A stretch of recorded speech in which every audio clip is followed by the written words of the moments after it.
Live from our studios on Karaba Avenue. This is the QTV Nightly News and I am Jules Denjai.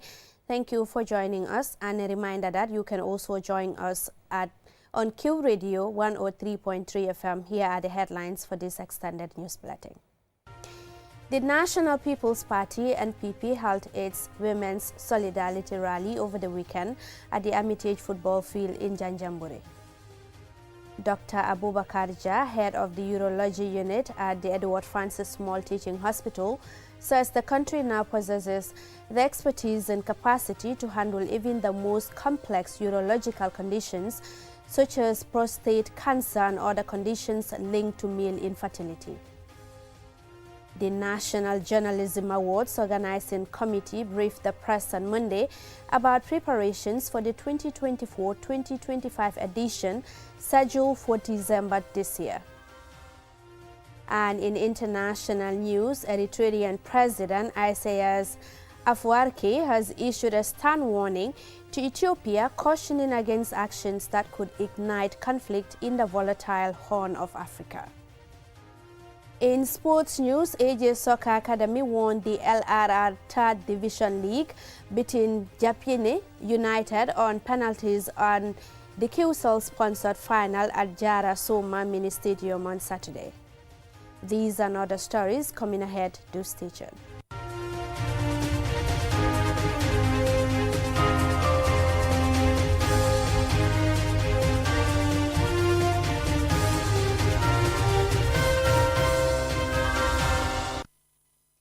Thank you very much for staying with us. Now, the National People's Party (NPP) held its Women's Solidarity Rally over the weekend at the Hermitage Football Field in Janjanbureh. Loli M. Kamara traveled to Janjanbureh and filed this report. As the 2026 presidential election draws nearer, the ruling National People's Party (NPP) is marshalling its supporters ahead of the 2026 presidential election. The Women's Solidarity Rally marked what party officials described as the official start of their nationwide mobilization effort. In attendance were party executive members, grassroots supporters, women leaders, cabinet ministers, National Assembly members, and other dignitaries. The presidential motorcade was greeted with spectacle and jubilation, with President Barrow waving to the crowd for several minutes before settling in for the event.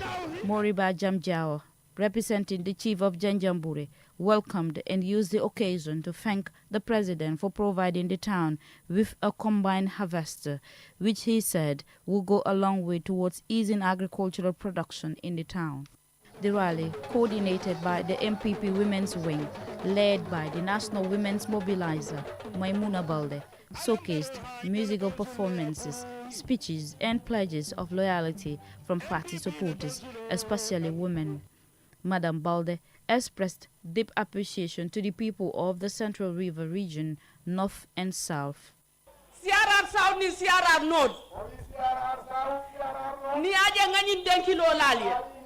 I want to thank everyone present here today for making the event a success.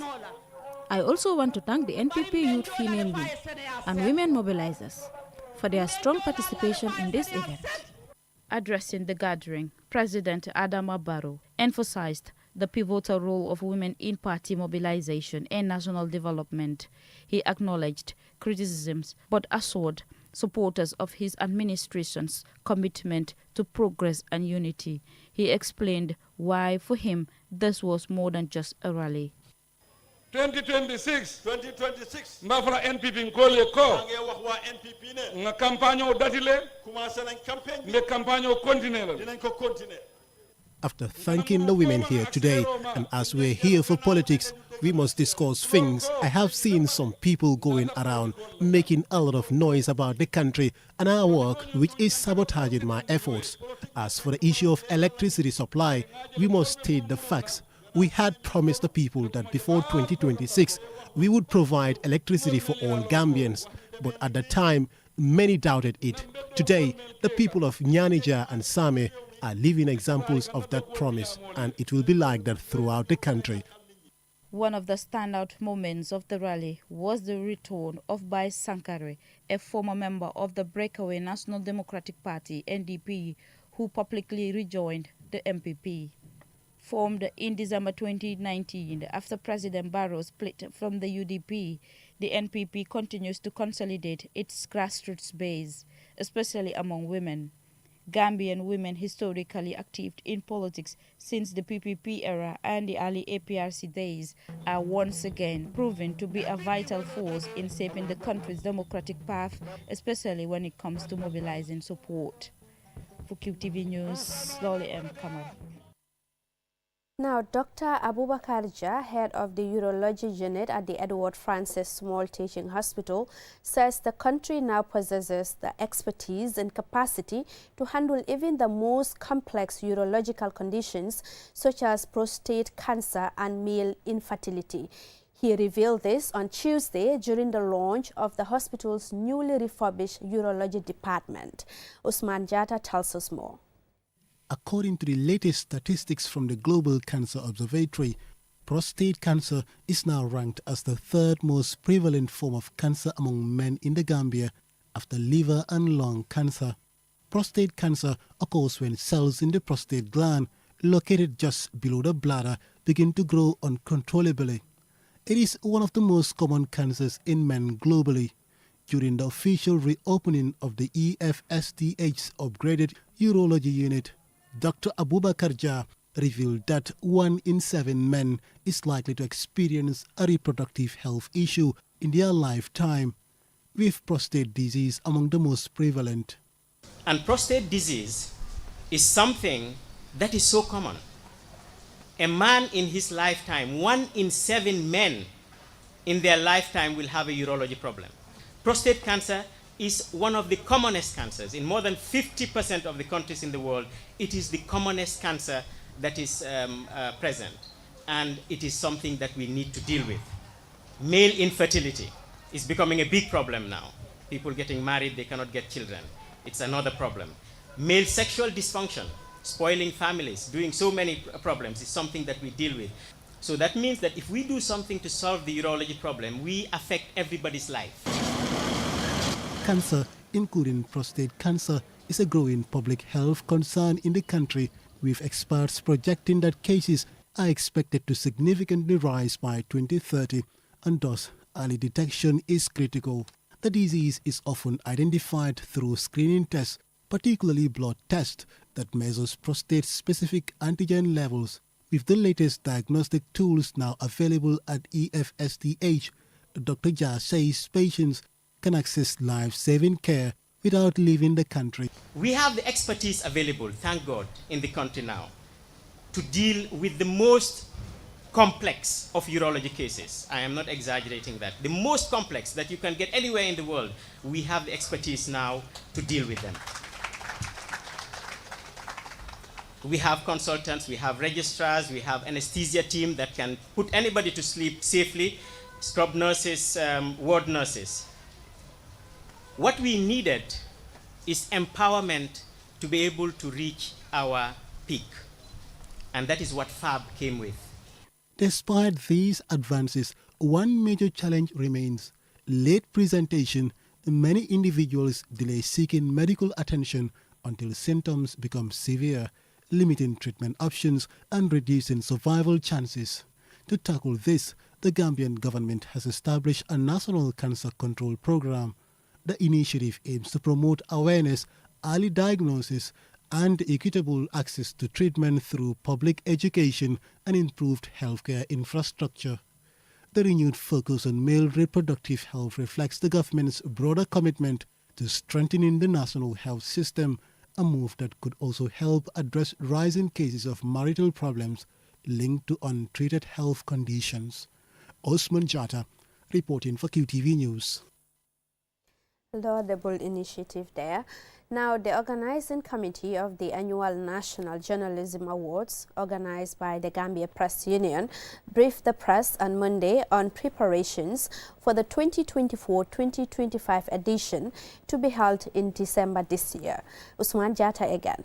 For decades, Gambian journalists have played a pivotal role in national development, telling stories that have shaped public opinion, influenced policy and uphold democratic values from politics and health to agriculture, sports and the environment.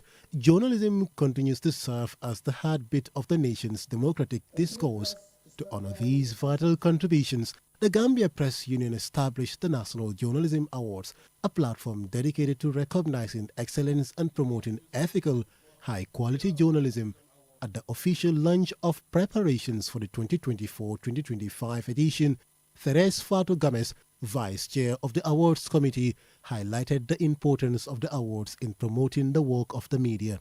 The awards was initiated to not only award the incredible work of journalists, but to motivate them to keep doing what they were doing, are doing, and to not despair, but to shed light on the plight and importance of journalism, and to show the general populace that we are partners in national development.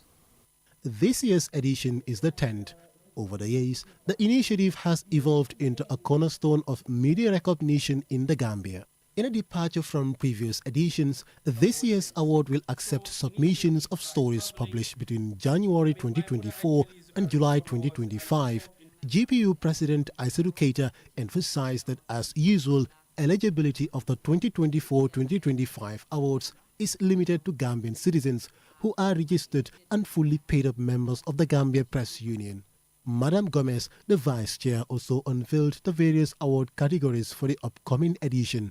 Business and finance reporting, sports reporting, environment reporting, investigative reporting, health and medical reporting, women's reporting, children's reporting, tourism, culture, arts and entertainment reporting, agricultural reporting, political reporting, human rights reporting, legal affairs reporting, photojournalism, security reporting, tax reporting, and all the other categories that we will introduce. Some would be new and others would be a reintroduction. Although the date for submission has not been announced, the committee indicated that the call for entries will begin early with an extended deadline to give journalists ample time to submit their work. A panel of independent judges will be appointed to evaluate submissions and select the most outstanding stories across the categories. I don't speak for them, but of course they will consider these things: originality, accuracy, impact, and so much more. By celebrating the accomplishments of Gambian journalists, the GPU continues to uplift the profession while inspiring a new generation committed to truth, accountability, and national progress. Osman Jata, QTV News. We will now go for a commercial break. When we return, we have more national, international, and sports news stories. Do stay tuned and join us after the break. Hi there, my name is Nuruddin Adams, a proud product of this noble institution. Heritage Christian University is not just a learning place, but a community that transforms lives and empowers its students to become compassionate entrepreneurial leaders.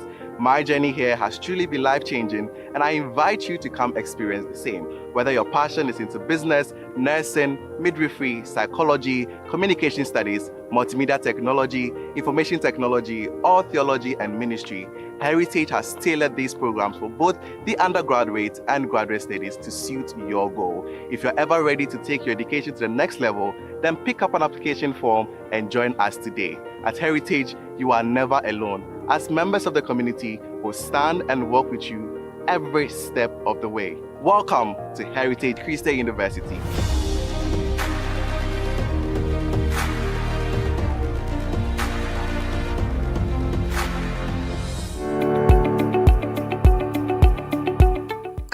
Bank.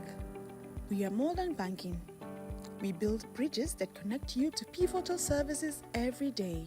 Do you have government bills to pay to the Gambia Revenue Authority, Comfort, KMC, or the Accountant General's Department? We've got you covered.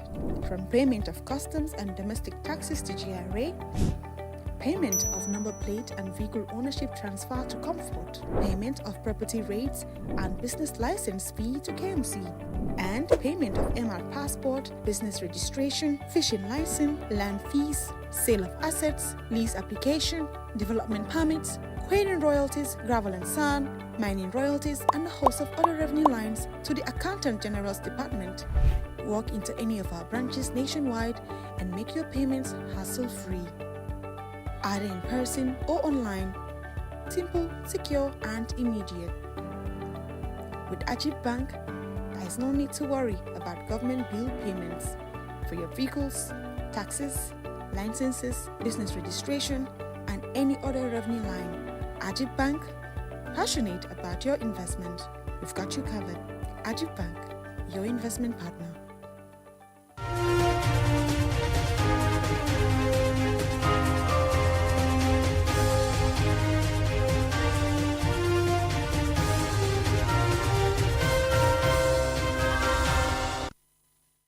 Welcome back. This is QTV News, and now to the rest of our stories. The National Environment Agency, NEA, in partnership with the Gambia Teachers Union Cooperative Credit Union, GTU-CCU, has procured a fleet of double-cabin pickup and a minibus. These vehicles are intended to strengthen NEA's field operations and improve service delivery. Yafatu Gay has the details. The newly acquired vehicles are expected to play a crucial role in solving transportation challenges that have long hampered the agency's operations. At the handover ceremony, Dauda Baji, the executive director of NEA, noted that mobility has long been one of the agency's biggest challenges, often delaying environmental response efforts and limiting outreach to remote communities. Today, we are here today after almost 3 years of stumbling and falling, witnessing the handing over of this number of vehicles from the Gambia Teachers Union Cooperative Credit Union. And we are very grateful for this union because they have done what we did not even expect. We know they have been there for a long period of time. They have been changing lives and livelihood of people across the country. Representing the Gambia Teachers Cooperative Credit Union, Sana Tunkara, its Director of Human Resources, stated that their mandate extends beyond serving teachers to supporting wider national development priorities. First and foremost, GTU-CCU is an institution for every Gambian. Now, the teachers of this country have opened a credit union or established a credit union to take care of the needs of the members. But we've gone to a level that we've asked the members to open the membership bond. That is to say that we want other people to come in. Jaga Ture, the Deputy Executive Director of NEA, emphasized how the new fleet will strengthen the agency's mission to promote environmental sustainability nationwide. And today, we are happy as an agency to receive these vehicles to be finally handed over to us. And we cannot also conclude by not saying thank you to all the teachers. The teachers at the most remote part of this country contributed to this. We are happy that teachers are able to establish a credit union that will not only sustain the needs of the teachers, but also to support other institutions in delivering their mandates. The new fleet is expected to drastically improve the agency's operational reach, enabling field officers and environmental teams to respond more swiftly to emerging issues and monitor compliance. The procurement of these vehicles come at a time when environmental challenges from waste management to climate resilience require not only strong policies but also logical resources to ensure timely response and action. Reporting for QTV News, this is Yafatu Gay. Now, an investiture ceremony was held for over 30 Scout recruits at Nyongon Lower Basic School in Nyumi to welcome new Scouts into the Esau Scout Foundation. Our regional reporter, Don Williams, was there, and his report is narrated by Aliu Sise.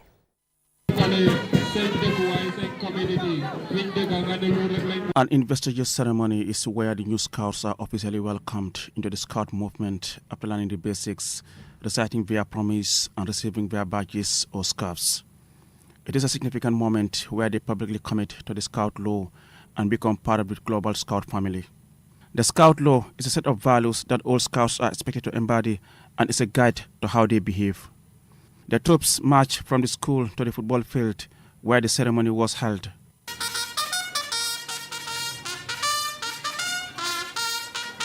A guard of honor was mounted and the parade was inspected by Chief Sergeant Major Yankuba Fofana, accompanied by District Scout Commissioner Mohammed Fofana and his entourage. Here is Umi Baji, the adopted mother of the SO Scout Development Association. If a child took permission from their parents to go for a scout camping, then the parent should ask other scout members or a supervisor to confirm if their child is really attending a scout camping trip. Halimbai, the guest speaker, reminded the scouts of the core values of scouting. To be part of such a meaningful event, it is truly inspiring to see you, so many young scouts, gathered with such spirit, energy, and dedication. Scouting is not just about outdoor activities or earning badges. It's about building a strong values, attitude, and common sense. It teaches young people how to lead with integrity, work as a team, and serve their communities with kindness and courage. Adding to the colorful atmosphere was a splendid display of marching drills, with the salute taken by District Scout Commissioner, followed by another impressive display by the new recruits. Musa Kamara, a recruit, expressed his joy at taking part. Delivering the keynote address on behalf of the Chief Scout was Mohammed Fofana, the District Scout Commissioner. Scouts are an example of scouting with a wide range of activities, highlighting our desire as a movement to support young people to reimagine a future where their dreams and aspirations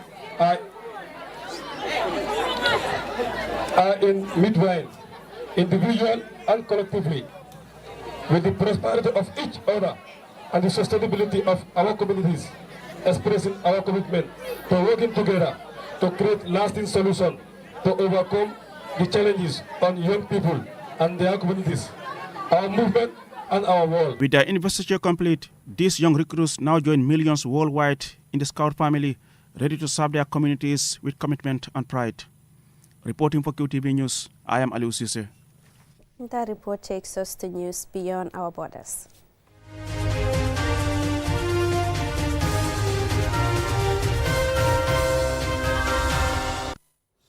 Now, Eritrean President Isaias Afwerki has issued a stern warning to Ethiopia, cautioning against actions that could reignite conflict in the volatile Horn of Africa. His remarks come amid growing tensions in the region, raising concerns over the possibility of renewed hostilities between the two neighbors. Here is our Bob's report. Initially, Eritrea was federated with Ethiopia by the UN in 1950, but this arrangement was dismantled by Ethiopia, leading to Eritrean resistance and a prolonged war for independence. Relations between two countries have remained tense and fragile since Eritrea's hard-won independence in 1993. Afwerki has been the country's only president since then. A brutal war between 1998 and 2000 claimed tens of thousands of lives and has left a legacy of deep mistrust. While a historic peace agreement in 2018 briefly signaled a thaw, mutual suspicions have persisted beneath the surface. The latest strain in ties, according to Eritrean authorities, stems from Ethiopia's renewed efforts to secure access to a seaport, a strategic priority for the landlocked nation. During a televised interview, President Afwerki, in remarks directed at Ethiopian Prime Minister Abiy Ahmed, made it clear that Eritrea will resist any perceived aggression. He underscored the vast difference in population size, Ethiopia's 130 million to Eritrea's 3.5 million, but insisted that Eritrea will not be intimidated or overpowered. Eritrea views its Red Sea coastline as a symbol of its hard-won independence from Ethiopia and fears that granting Ethiopia port access will undermine its sovereignty and territorial integrity. There is no way we will be bullied into submission, Afwerki warned, signaling his country's readiness to defend its sovereignty. As well as the never-ending tensions between these two neighbors, the Horn of Africa region, which includes Somalia and Djibouti, remains a vital and fragile region where old grievances and new ambitions continue to test peace and stability. For QTV News, I am Awabov. The report takes us to sports news in a moment.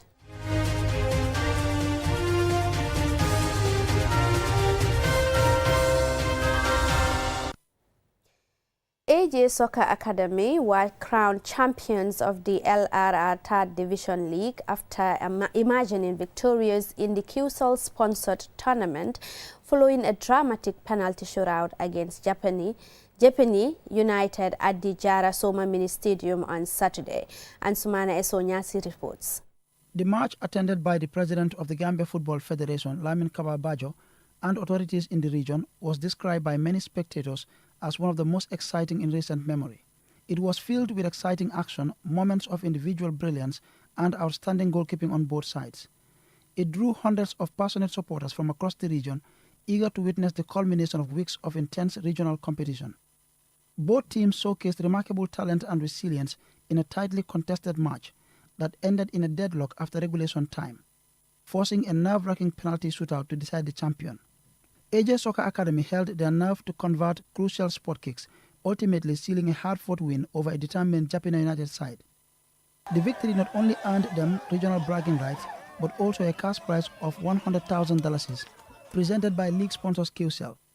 Their opponents, Japina United, were awarded $80,000 as runners-up for their impressive campaign. After the match, the head coach of AJ Soccer Academy praised his players for their composure and commitment. We were in the same pool. We played with them in the first round. We drew here 1-1. We then traveled to Japan in the second round. We lose by 2-0. So I know it's a very good team, but I know their strength. That is all about football. Tactically, I know how they play. This is a step, one step ahead.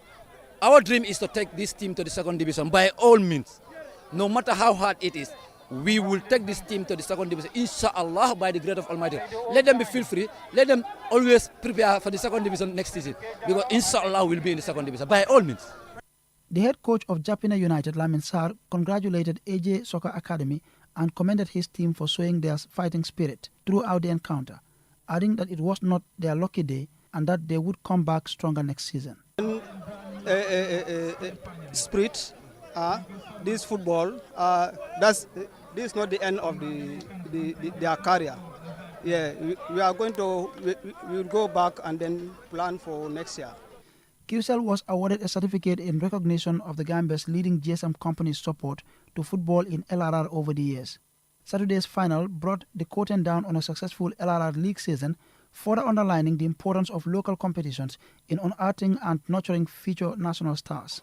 As AJ Soccer Academy celebrates a historic triumph, football fans across the region are already looking forward to next season's action. Ansumana Esonyasi for QTV News. The report there by Ansumana Esonyasi brings us to the end of this news bulletin. Do join us again at 10 p.m. for another news bulletin. Thank you for watching.